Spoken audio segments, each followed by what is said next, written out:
Good morning student. अब हम लोग दूसरा जो एग्रीकल्चर है, ये दूसरा जो फार्मिंग है उसको हम लोग देखते हैं। ठीक है, तो दूसरा क्या है? दूसरा है आपका इंटेंसिव सब्सिस्टेंस फार्मिंग, है ना। दूसरा आपका क्या है? Intensive subsistence farming. तो इंटेंसिव सब्सिस्टेंस फार्मिंग में आपको बताया गया था दो भागों में। इंटेंसिव सब्सिस्टेंस फार्मिंग क्या बताया? इंटेंसिव सब्सिस्टेंस उस तरीके का खेती जिसमें खुद कंजम्पशंस के लिए हम फसल को उगाते हैं, न कि बेचने के लिए। तो इस तरीके का खेती को हम क्या बोलते हैं? इस तरीके का खेती को हम बोलते हैं गहन निर्वाह खेती। गहन निर्वाह खेती को दो भागों में बांटा गया। एक है आपका intensive subsistence agriculture dominated by wet cultivations, ठीक है।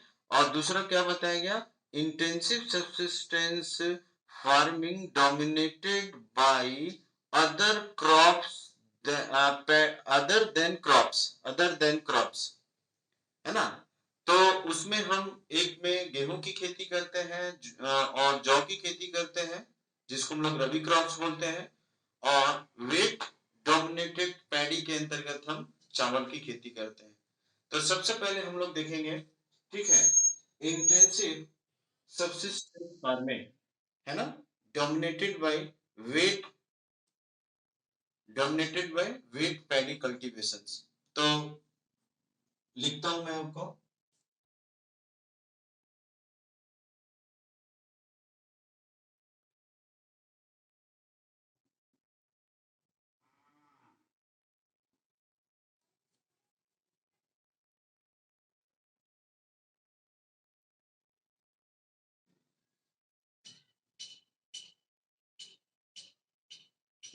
ठीक है, dominated by wet paddy cultivations.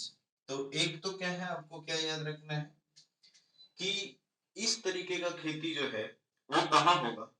तो काफी ज्यादा हाई डेंसिटी वाला जो पॉपुलेशन है, मतलब land holding are very small,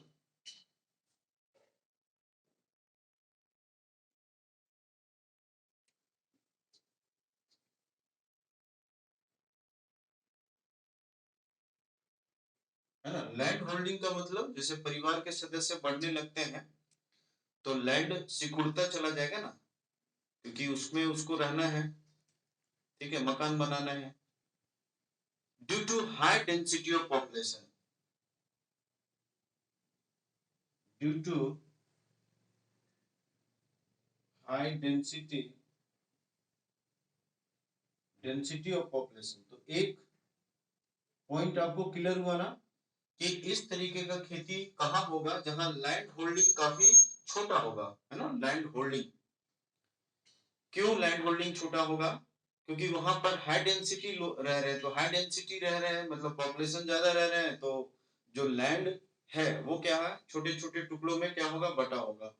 तो परिवार के सदस्य ही इसमें क्या करते हैं, अधिकतर काम करते हैं। तो farmer worker with the help of family member, farmer worker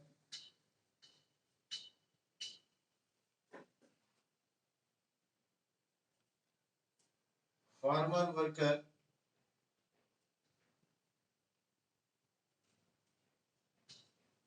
with the help of family members,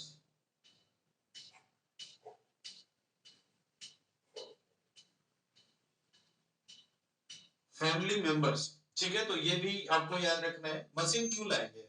machine जो है लिमिटेड, मतलब लिमिटेड मशीन यूज किया जाता है, ना के बराबर। इसलिए कि अब लैंड होल्डिंग छोटा है तो मशीन का क्या प्रयोग? मशीन से तो बड़े बड़े खेत को जुताई किया जाता है ना। यहाँ पर तो क्या है कि पॉपुलेशन ही ज्यादा है, जमीन कम पड़ रहे हैं, तो यहाँ पर मशीन क्यों लाएंगे? ठीक है। तो use of machinery are very limited या लिमिटेड होता है। Farm yard manure is used, है ना। फार्म यार्ड जो होते हैं ना, जैसे गोबर वगैरह का farm yard manure is used. तो गोबर खाद का प्रयोग करते हैं। इसमें भी ध्यान रखना है कि केमिकल फर्टिलाइजर का प्रयोग नहीं करते हैं। तो ये भी याद रखना है, जिसके वजह से क्या होता है कि इल्ड जो पर यूनिट एरिया है ना, जो प्रोडक्शन है इल्ड का, ठीक है, वो पर यूनिट एरिया क्या है, हाई होता है। हाई क्यों होगा? हाई इसलिए होगा क्योंकि वहां परिवार के सदस्य काम कर रहे हैं, काफी ज्यादा फार्म यार्ड मैन्युअर का प्रयोग कर रहे हैं, लेकिन जो पर लेबर प्रोडक्टिविटी है वो क्या होगा? लो होगा। लो क्यों होगा? क्योंकि जनसंख्या ज्यादा है तो सबके हिस्से में कितना भाग जाएगा? थोड़ी थोड़ी भाग जाएगा। तो इसलिए क्या है कि जो पर इल्ड यूनिट एरिया है ना, मतलब प्रति हेक्टेयर जो उत्पादन है, ठीक है, वो क्या होगा? वो ज्यादा होगा, लेकिन लेबर प्रोडक्टिविटी जो है वो कम होगा, ठीक है ना। The yield per unit area is high, ठीक है, क्योंकि परिवार के सदस्य काम कर रहे हैं, तो परिवार के सदस्य काम कर रहे हैं तो वहां पर प्रोडक्शन ज्यादा होगा, ठीक है। लेकिन प्रत्येक खाता में जो प्रोडक्टिविटी है वो कम होगा। तो ये भी लाइन आपको याद रखना है कि the yield per unit area is high but पर लेबर प्रोडक्टिविटी इज लो। पूछ देता है ये किस तरीके का फार्मिंग में होता है। तो आपका क्या होगा? आपका होगा intensive subsistence farming dominated by wet paddy cultivations वाले एरिया में, या खेती में क्या होगा कि जो yield per unit area is high but पर लेबर प्रोडक्टिविटी इज लो। तो ये भी आपका खत्म होता है। नेक्स्ट जो है वो हम लोग देखेंगे रबी क्रॉप्स के अंतर्गत।